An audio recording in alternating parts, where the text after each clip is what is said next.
Hello friends, नमो बुद्धाय। आप लोग ये सुनते आए हैं कि भगवान बुद्ध को लेकर के कुल 28 बुद्ध हुए। तो वो 27 बुद्ध कौन थे, इस चीज़ की खोज चर्चा काफ़ी साथी करते हैं। बहुत सारे साथियों को इसकी जानकारी ही नहीं है कि भगवान बुद्ध से पहले जो 27 बुद्ध हुए उन बुद्धों के नाम क्या हैं, क्योंकि वह भी अरहत्व को प्राप्त किए, उनके भी शिष्य थे, उनके भी यज्ञ शावक थे, अरहत प्राप्त विद्वान उनके साथ थे।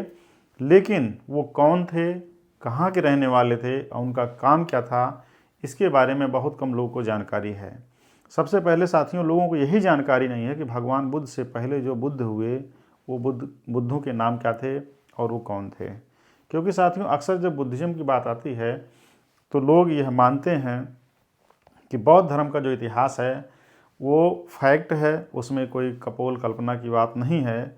लेकिन सूत्रों के अभाव में, खोज के अभाव में, रिसर्च के अभाव में लोगों को कहीं ना कहीं ये कल्पना लगने लगता कि भगवान बुद्ध से पहले बुद्ध शायद नहीं हुए, या कौन थे कौन नहीं थे। तो साथियों, बहुत सारे साथियों का मेरे पास फ़ोन आ रहा था कि सर आप एक वीडियो बनाइए कि भगवान बुद्ध से पहले कितने बुद्ध थे, उनके बारे में आप मुझे जानकारी प्रोवाइड कराइए। तो मैंने आज एक ऐसा वीडियो बनाने के लिए निर्णय लिया कि इससे आप लोग लाभान्वित होंगे, और थोड़ा सा ध्यान से इस वीडियो को देखें। ये वीडियो बिल्कुल भी बोरिंग नहीं है और नॉलेज से भरपूर है। आप लोग अगर थोड़ा सा समय देंगे तो समाज का बड़ा काम होगा, इसलिए आपसे इतनी अपेक्षा की जा सकती है। भगवान बुद्ध को लेकर के कुल 28 बुद्ध हुए। पहले बुद्ध का नाम था तड़हंकर बुद्ध, मेधंकर बुद्ध, शरणंकर बुद्ध, दीपांकर बुद्ध। साथियों, जो तड़हंकर बुद्ध थे, इनकी सबसे बड़ी जो खासियत थी, ये महावीर थे। महावीर का मतलब ये होता है जो अपने आप को जीत लिया हो और उस पर कोई विजय ना पाए, वो महावीर है, वो जिन्न है। महावीर स्वामी को भी महावीर कहा जाता है, इसीलिए कहा जाता है। मेधंकर बुद्ध की सबसे बड़ी खासियत जो थी कि महायशस्वी थे, जिसका यश कीर्ति चारों तरफ फैला हो। बहुत सारे लोग हैं, चीज़ों को अचीव कर लेते हैं लेकिन उसको उस तरह समाज में पेश नहीं कर पाते, इसलिए उनकी यश कीर्ति उस तरह से नहीं फैलती है। यानी आपके कार्य व्यवहार समाज में जो प्रैक्टिकली आप काम करते हैं, आपका यश उसी से फैलता है। साथियों, इन मेधांकर बुद्ध की सबसे बड़ी खासियत थी। और शरणंकर जो बुद्ध थे, काफ़ी लोग साथियों बड़े साथ से लिखेंगे, लेकिन नहीं, पाली में एकदम बिल्कुल सही लिखा हुआ है, अंक ऐसे ही लिखा जाएगा। शरणंकर जो बुद्ध हैं, ये लोक हितकारी थे, यानी सोशल वेलफेयर के लिए फिलोंथ्रोपिस्ट की तरह काम करते थे और जन कल्याण के लिए बहुत काम किया इन्होंने। और ये दीपांकर बुद्ध हैं, जिनका ज्योतिषमान, यानी कि जिनकी भी इस कीर्ति और ज्योति की तरह जलती रहती थी। साथियों, ऊपर की जो 3 बुद्ध हैं, इनके 3 बुद्ध यहाँ तक, इनके बारे में जानकारी कम मिलती है, लेकिन दीपांकर बुद्ध से जो है प्रॉपर जानकारी मिलती है। और इसकी चर्चा आप मिलेंगे बुद्ध वंश में। बुद्ध वंश जो है ये खुद्दक निकाय का ग्रंथ है, और खुद्दक निकाय जो है सुत्त पिटक का ग्रंथ है। खुद्दक निकाय का ग्रंथ सुत्त पिटक, खुद्दक निकाय के अंतर्गत 15 ग्रंथ आते हैं, जिसमें सुत्त निपात है, थेर गाथा है, थेरी गाथा है, और उसी के अंदर है बुद्ध वंश, जिसको कहते हैं बुद्ध वंशो, पाली में बुद्ध वंशो कहते हैं। साथियों, इसके बारे में हमको जो जानकारी मिलती है इन 3 बुद्धों के बारे में, परित्ता एक ग्रंथ है जो थेरवादी परंपरा के लोग मानते हैं, और इस ग्रंथ में 28 बुद्धों का चर्चा किया गया है, लेकिन उनकी जो डिटेलिंग है बुद्ध वंशों में मिलता है। तड़हंकर बुद्ध, मेधंकर बुद्ध और शरणंकर बुद्ध जो है, इनकी जो जानकारी है ये आपको यहीं से प्राप्त होती है, बुद्ध वंश में नहीं है। साथियों, बुद्ध वंश के अंतर्गत जो है, जो पहले बुद्ध हैं वो दीपांकर बुद्ध हैं। बहुत सारे साथियों का नाम दीपंकर होता है, तो उनको प्राउड होना चाहिए कि बुद्ध वंश परंपरा में जो पहले बुद्धों का हमको ज़्यादा प्रमाण मिलता है वो दीपांकर बुद्ध हैं, लेकिन जो पहले बुद्ध में वो तड़हंकर बुद्ध हैं। क्योंकि इतिहास काफ़ी खोता रहा, तो जहाँ तक इतिहास की जानकारी जुड़ सकी वो हमारे तक अवेलेबल होती है। इसका परित्ति में जो जानकारी मिलती है कि तड़हंकरो महावीरो, तड़हंकर महावीर थे। मेधंकर महायशो, मेधंकर का यश कीर्ति ज़्यादा फैली थी। षडंकरो लोकहितो, लोक हितकारी थे षडंकर, और दीपांकरो ज्योतिंधरो। ज्योतिष्मान जो थे, ज्योतिंधर को पाली में ज्योतिंधर कहा जाता है, हिंदी में ज्योतिष्मान कहा जाता है। तो हमारे मेधांकर जो बुद्ध थे वो ज्योतिंधर थे, जिनकी यश कीर्ति पताका चारों तरफ फैल रही थी। साथियों, दीपांकर जो बुद्ध थे उनकी जो माँ का नाम था सुमेधा था। बहुत सारी बुद्धिस्ट समाज की महिलाएं अपने नाम में, अपने बच्चियों के नाम में नाम जो है सुमेधा के नाम से रखती हैं। सुमेधा मेधा जो दीपांकर बुद्ध थे उनकी माँ का नाम था। तो आपको प्राउड होना चाहिए, अगर आपकी बहन का नाम, बेटी का नाम सुमेधा है, आपकी मम्मी का नाम सुमेधा है, तो प्राउड होना चाहिए कि दीपांकर बुद्ध की माँ का नाम सुमेधा था और उनके पिता का नाम था सुदेव। साथियों, इनका जन्म स्थान था जो है रम्यवती। रम्यवती एक नगर था प्राचीन काल में, वहाँ पे ये पैदा हुए थे और इनके पुत्र का नाम था स्कंद। इन्होंने तपस्या कुल 10 साल तक किया था और इन्होंने भी पीपल के पेड़ के नीचे ही ध्यान साधना लगा करके 10 माह तक तपस्या करके ज्ञान अर्जित किया था। और इन्होंने धम्मचक्र प्रवर्तन जो है शीरीष नाम के वृक्ष के नीचे किया था। शीरीष नाम का एक वृक्ष है जहाँ पे दीपांकर बुद्ध जो थे उन्होंने ध्यान साधना लगा करके धम्मचक्र प्रवर्तन किया था। भगवान बुद्ध ने धम्मचक्र प्रवर्तन इसी पत्तन में गाँव में किया था, जिसको हम वर्तमान में सारनाथ कहते हैं। तो शीरीष पेड़ के नीचे दीपांकर बुद्ध ने ध्यान लगा करके धम्मचक्र प्रवर्तन किया था। लेकिन ज्ञान प्राप्ति उनकी जो है पीपल पेड़ के नीचे होती है, जिसको पीपल पेड़ का नाम जो था पिप्पली नाम था। साथियों, अगले जो बुद्ध हैं, 5वें बुद्ध कौन हैं, मैं आपको बताना चाहता हूँ, ध्यान दीजिएगा। साथियों, दीपांकर बुद्ध के पास जिस बुद्ध का नाम आता है उनमें कौंडन्य बुद्ध हैं। और कौंडन्य बुद्ध की ये सबसे बड़ी खासियत थी कि वो जन प्रमुख थे। जन प्रमुख का मतलब ये होता है कि जिस तरह से भगवान बुद्ध चरत भिक्षवे चारिकंग बहुजन हिताय बहुजन सुखाय लोकानुकंपाय अथाय हिताय सुखाय देव मनुष्यानंग, यानी कि जन प्रमुख की तरह भगवान बुद्ध इस जनों के बीच में रहे और अपनी धम्म देशना को किया। यानी जो सब में विशेष होता है वही सब में प्रमुख होता है। तो कौंडिन्य बुद्ध की ये सबसे बड़ी खासियत रहती है। कौंडिन्य बुद्ध के बारे में कहा जाता है, जो दीप वंश में इस बात का प्रमाण मिलता है कि इन्होंने ये बताया था कि भविष्य में एक बुद्ध होंगे जिनका नाम होगा गौतम बुद्ध, जिनके पिता का नाम होगा शुद्धोधन, जिसकी माता का नाम होगा महामाया, और जिनका जन्म जो है कपिल वस्तु के लुम्बिनी नामक ग्राम में होगा, लुम्बिनी वन में होगा। साथियों, इसी कौंडिन्य की खोज होती जाती रही है। कई जगह इनको अज्ञात कौंडिन्य के भी नाम से लिखा जाता है। लेकिन साथियों, इनका प्रमाण जो है बुद्ध वंशु पाली में मिलता है, जो कि सुत्त पिटक का ग्रंथ है, खुद्दक निकाय के अंतर्गत आता है। साथियों, जो मंगल बुद्ध थे ये पुरुषों में उत्तम बुद्ध थे। पुरुषों में उत्तम बुद्ध कह सकते हैं कि जिसकी मर्यादा ऐसी हो कि मर्यादा में उत्तम जो पुरुष हो।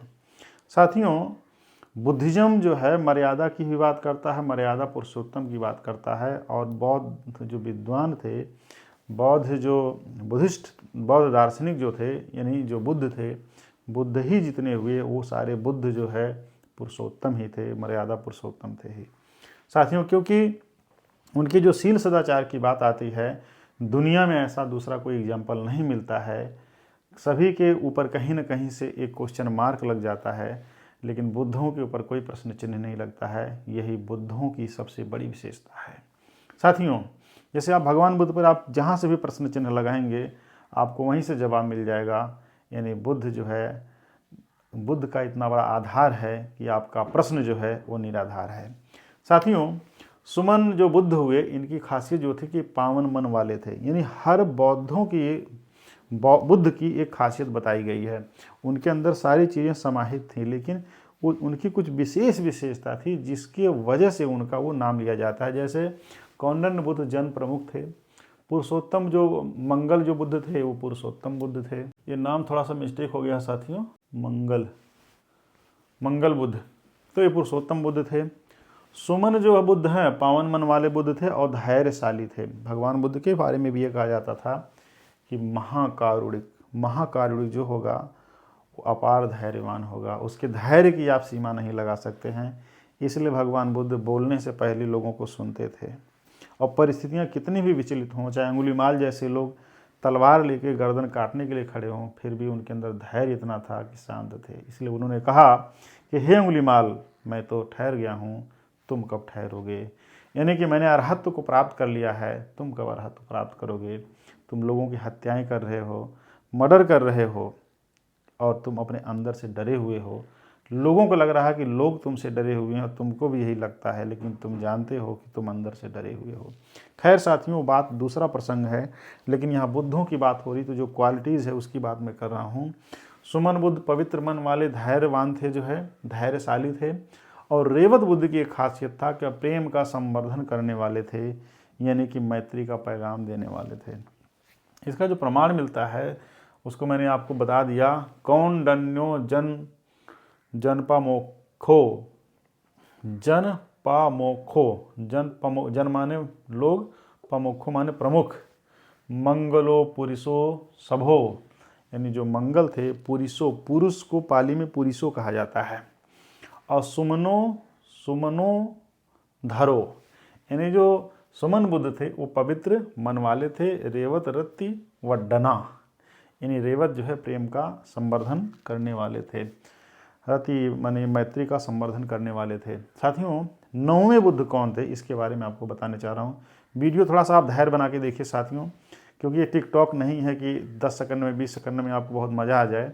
मज़ा के लिए आप बौद्ध धर्म का अध्ययन मत कीजिए, ये पूरी मानवता के लिए, पूरी ह्यूमैनिटीज़ के कल्याण के लिए बुद्ध का दर्शन है, living wing non living wings के लिए दर्शन है। तो अगर आप बौद्ध हैं या बौद्ध धर्म का अध्ययन आप करना चाह रहे हैं या कर रहे हैं, तो आपके अंदर धैर्य होना बहुत ज़रूरी है साथियों। 9वें बुद्ध के बारे में आपको बताना चाह रहा हूँ। साथियों, 9वें जो बुद्ध थे, शोभित बुद्ध थे, अनोमदर्शी बुद्ध थे, पदुम बुद्ध थे, नारद बुद्ध थे।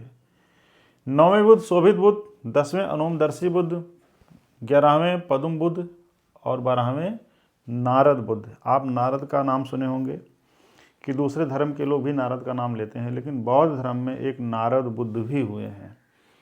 अब साथियों, खासियत क्या थी शोभित बुद्ध की? ये गुण संपन्न थे, इनके अंदर सभी सर्वगुण संपन्न बुद्ध थे। अनोम जो दर्शी बुद्ध थे, ये 2 बार आ गया है।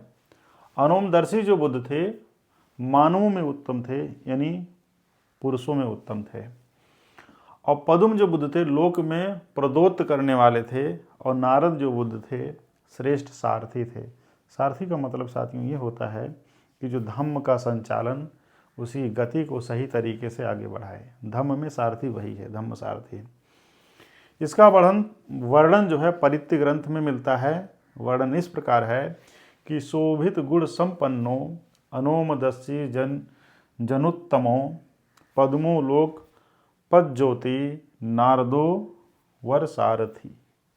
यानी कि ये जो बुद्ध थे, ये 4 बुद्ध, शोभित, अनोमदर्शी, पदुम, नारद, इन बुद्धों की खासियत इस प्रकार थी साथियों जो है। और परित्य ग्रंथ में इसका प्रमाण भी मिलता है, इसका वर्णन बुद्धवंश में भी मिलता है। साथियों, 13वें बुद्ध कौन से हैं, वीडियो में ध्यान से बने रहिए। साथियों, 28 बुद्धों में जितने भी बुद्ध हैं उनकी लगभग एक विशेषता है।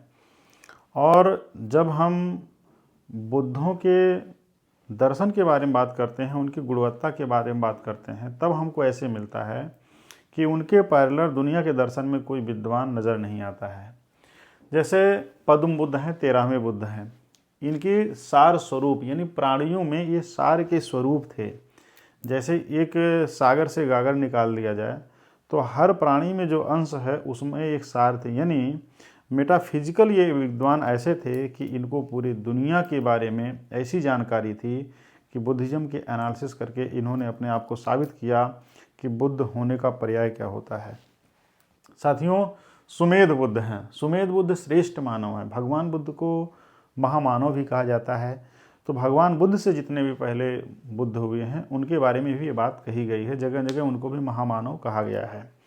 भगवान बुद्ध के बारे में भगवान बुद्ध ने कहा भी है कि सब पापस अकर्णं कुशलस्य उपसंपदा सचित्त परियोदपनं एतं बुद्धानं शासनं। एतं बुद्धानं शासनं, बुद्धानं जो निगहित लगा हुआ, जो अंग की मात्रा इसमें है, उसका मतलब है बुद्धों का, बुद्धानं शासनं, बुद्धों का शासन। कि सब पापस अकर्णं, कोई भी पाप कर्म ना करना, कुशलस उपसंपदा, सारे अच्छे कर्म को करना, सचित्त परियोदपनं, अपने चित्त को निर्मल रखना, एतं बुद्धान शासनं, यही बुद्धों का शासन है। तो भगवान बुद्ध कहते हैं कि मनुष्य जब ध्यान लगाता है तो सबसे पहले अपने काया को, अपने शरीर को कंट्रोल करता है, वेदना में उतरता है, चित्त में उतरता है, फिर समाधि की तरफ जाता है और ऐसी बरसों की तपस्या करने के बाद वो शून्यता को प्राप्त होने लगता है, दुनिया को समझने लगता है। तो साथियों, ये बुद्धों की खासियत रही है कि वो जीरो पे गए और पूरी दुनिया का एनालिसिस कर करके लोगों को ये बता दिया कि दुनिया प्रतिक्षण बदल रही है। यहीं से प्रतित समुत्पाद आया, अवनिच्चा व संखारा का दर्शन यहीं से आया। तो साथियों, पद्म बुद्ध जो है सार स्वरूप थे और सुमेध बुद्ध की खासियत थी महामानव थे और सुजात बुद्ध सारे लोकों में अग्र थे। जैसे हम कहते हैं ना, लोकविद अनुत्तरो, जब बात आती पुरुष धम्म सारथी, तो साथियों ये बुद्धों की ही खासियत है। और पियदर्शी बुद्ध थे, जिनको हम पाली में ऐसे लिखेंगे पियदर्शी। साथियों सही नाम ये है, ये हिंदी में लिखा गया है इसलिए बड़ा सा इस्तेमाल किया गया है, पाली में ऐसे ही रहेगा। परियत्ति ग्रंथ में जो इनका वर्णन मिलता है, इनका विस्तृत वर्णन बुद्ध वंशों में है, लेकिन परियत्ति में जो आपको इस श्लोक के रूप में मिलता है वो ये है, पदुमो सत्तसारो सुमेधो अग्गपुग्गलो सुजातो सब्बलोकज्ञो पियदस्सी नरासभो। यानी कि यह बुद्धों की खासियत रही है। इसमें कुल 4 बुद्धों का नाम आपको बताया। अब 17वें बुद्ध कौन है साथियों, वीडियो में ध्यान से बने रहे। कुल 28 बुद्ध थे। भगवान बुद्ध 28वें बुद्ध थे, जिनको गौतम बुद्ध कहा जाता है। हिंदी में गौतम बुद्ध कहते हैं, पाली में गौतम बुद्ध कहते हैं। 17वें बुद्ध में जिनमें से अर्थदस्सी आते हैं, 18वें धम्मदस्सी आते हैं, 19वें सिद्धार्थ बुद्ध आते हैं और 20वें तिस्स बुद्ध आते हैं।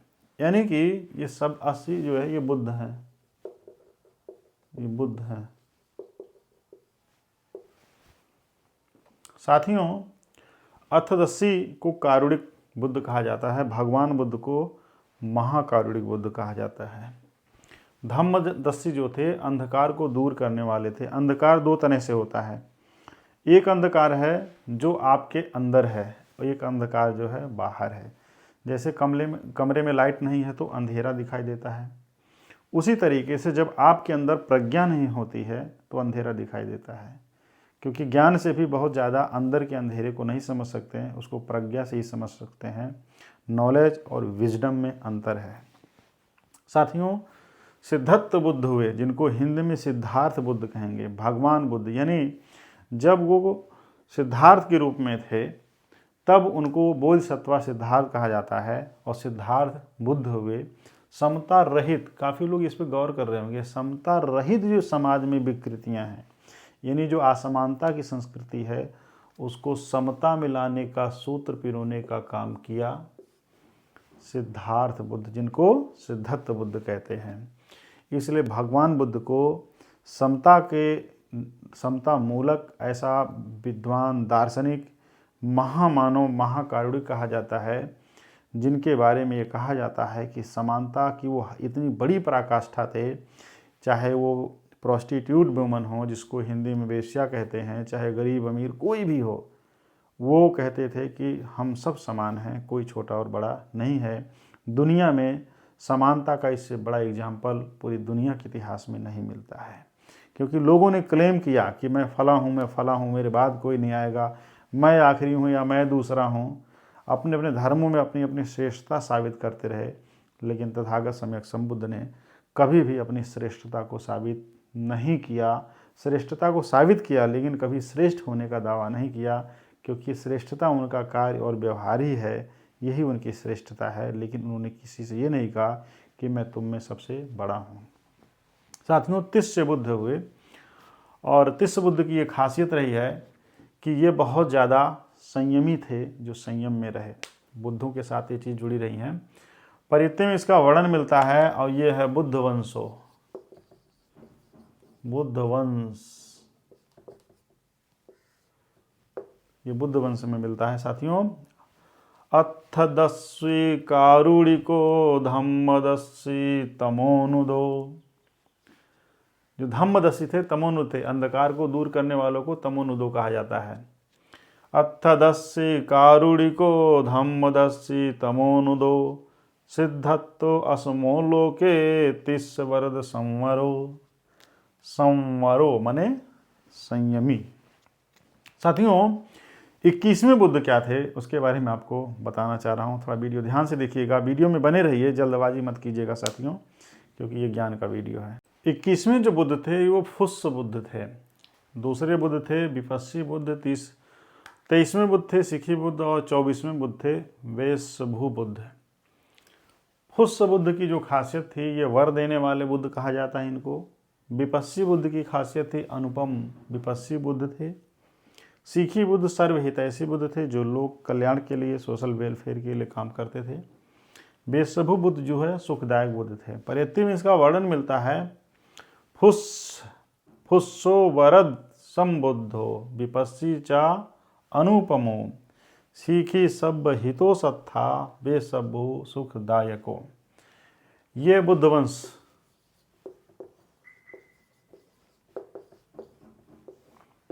आप जाकर के पढ़ सकते हैं, त्रिपिटक का सुत्त पिटक का एक ग्रंथ है। साथियों 25वें बुद्ध कौन से थे, वीडियो ध्यान से देखिएगा। साथियों तो ये कुल 28 बुद्ध हुए, जिसमें से ककुसंद जो बुद्ध हैं ये कारवा के नेता हैं, जिसको हम धम्म सारथी धम्म सेनापति के तौर पे भी देख सकते हैं। कोड़ागमन जो बुद्ध हैं युद्ध भूमि में विजयी हैं। भगवान बुद्ध ने ये कहा है कि जो मार पे विजय प्राप्त कर ले वो बुद्धत्व को प्राप्त कर सकता है। भगवान बुद्ध ने उरुवेला ग्राम में यानी वर्तमान बोधिगया में मार को हरा करके सम्यक संबोधि प्राप्त किया था। तो विजय का तात्पर्य यहाँ हथियार से युद्ध करने का नहीं है, अपने मन के तमाम विकारों को, जो छेड़ासरों को नष्ट करके बुद्धत्व को प्राप्त करना, अरहत्व को प्राप्त करना ही रणभूमि में विजय प्राप्त करना है।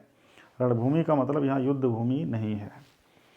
कश्यप जो बुद्ध हुए ये सिरि संपन्न थे और इनका जो प्रमाण मिलता है, बस्ती जिले में एक बुद्ध विहार है जिसका हम नाम जानते हैं बेहिलिंग बुद्ध विहार, जिसको वर्तमान में बेहिल बुद्ध विहार कहते हैं, जो बस्ती जिला मुख्यालय से 20 किलोमीटर पूर्व दिशा में स्थित है। बनकटी ब्लॉक में आता है वो, जिसका प्रमाण जो है हमें मध्यम निकाय के घटिकार सूत्र में मिलता है कि भगवान बुद्ध एक बार अपने शिष्यों के साथ बस्ती जिले से होकर गुजर रहे थे।